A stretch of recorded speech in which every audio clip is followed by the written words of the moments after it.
Nathan, what relationships are you going to be bringing into 2026, and what relationships are you going to be letting go of? Well, 2026 is all about relationships and connections, with customers, with family, with people in my life. I had it all wrong. I had a guy, about 4 or 5 years ago. He said, "Nathan, let's go out to dinner." And I said, "Okay, great."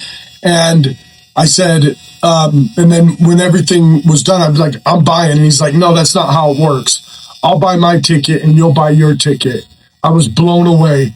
So this guy taught me a very valuable lesson, that I didn't need to pay for him to hang out with me and just want to be with me.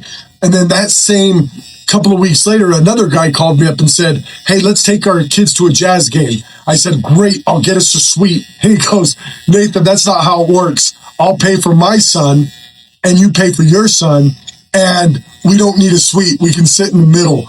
And I was taught another lesson. Like, I don't need to buy to have people surround themselves with me. And,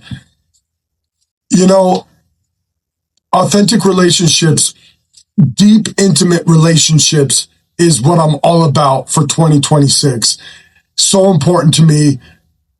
I realized about 4 or 5 years ago that it doesn't need to be a transactional deal, or, back in the day, if you weren't bringing me a number or you weren't doing an install, what's there to talk about?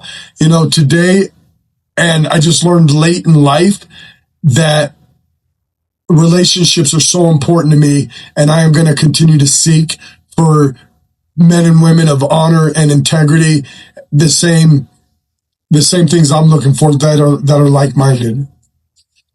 This was way too long.